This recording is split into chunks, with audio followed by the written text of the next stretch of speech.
and gentlemen, welcome to the King Me Boxing channel. Today we're going to be digging straight into it. Andy Ruiz's wonderful fight. It's going to have round of the year in that third. Complete shootout between two big men willing to exchange, taking a lot of risk, facing adversity, getting back up, sheer will and determination. Both men touched the canvas. It was just a great round, a great fight overall.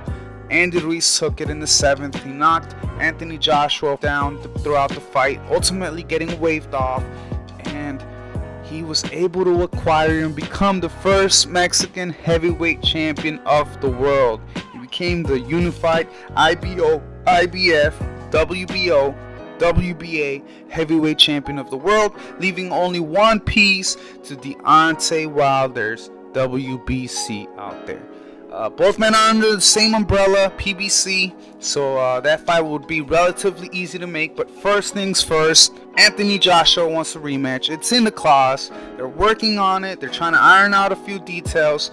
Now Andy Ruiz Jr. is riding high. He's comfortable. He's getting into his little role as the champion. He's starting to feel himself a little bit, and he's asking for $50 million if they want him to go across the pond. I mean, that's alright. I can't wait for the fight to get ironed out. I can't wait to see it. I want Andy Ruiz to show to us that this wasn't just a fluke, or see the humble and graceful defeated fighter and Anthony Joshua come back stronger than ever, rebuild, and take a shot at redemption. I think the story that Anthony Joshua has to tell now is also just as compelling as the one that Andy Ruiz told us recently in that underdog story.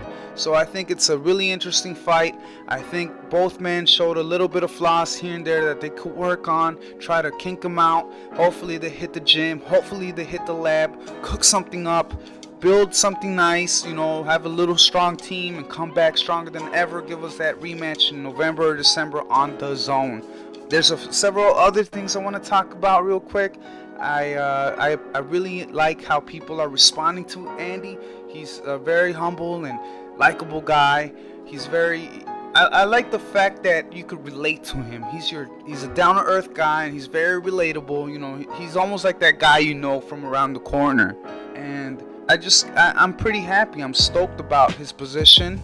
I'm stoked about his newfound fame and recognition that he's getting. I think he worked hard for it. He was about to hang it up. He was going through some financial issues, and he felt like, you know, it was time for him to move on, perhaps look for something other than boxing, because it wasn't working out for him.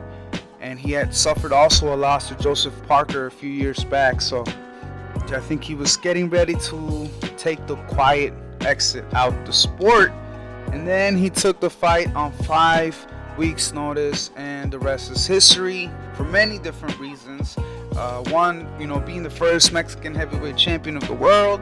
2, the upset that he put, and 3, giving us one of the best rounds we have seen in a while and in the history of the sport in that third.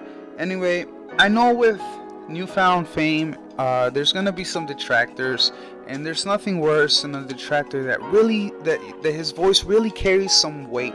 And following of over 4 million people on Twitter, anything and everything you say could sway the minds of the general public, or at least a lot of them, because they're folks that don't really follow our sport of boxing as closely as a lot of us do. And I think what Stephen A. Smith had to say about Andy Ruiz as of, you know, late after he won the fight, they weren't very nice, and they weren't very respectful, and I just can't wrap my mind around that, because this man put his life on the line, put his livelihood on the line, as well as all the fighters that could step in the ring.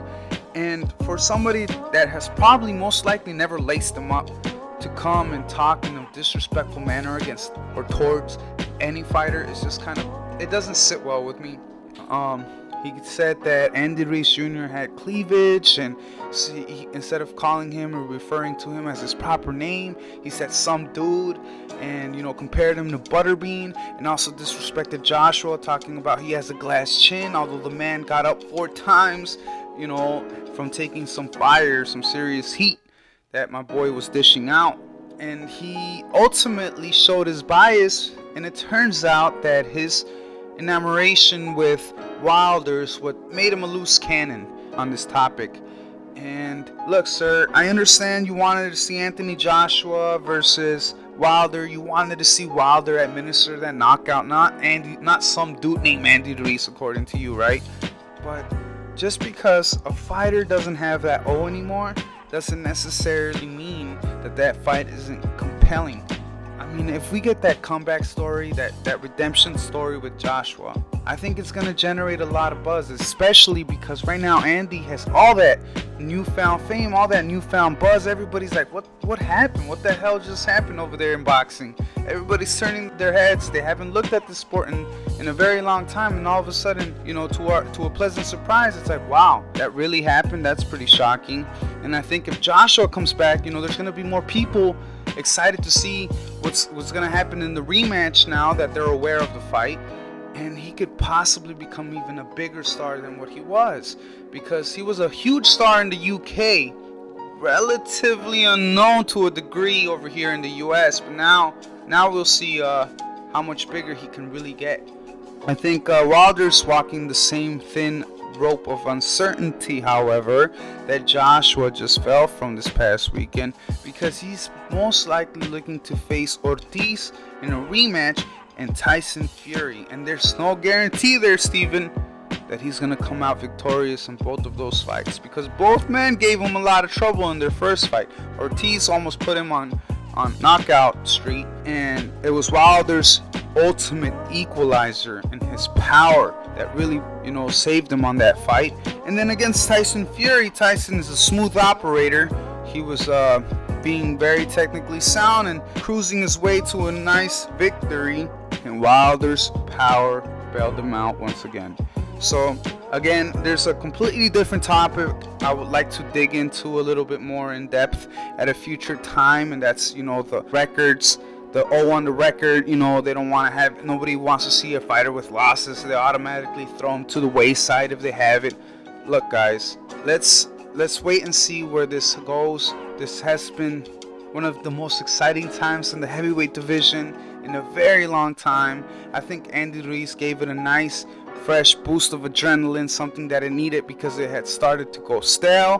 It had started to get a little too political, too politically charged as of late. And I think this is a new look for the sport, a new look for the division, obviously. And I'm excited about it. So I would love to hear your guys' comments, what you guys have to say about this ordeal, what you guys are thinking.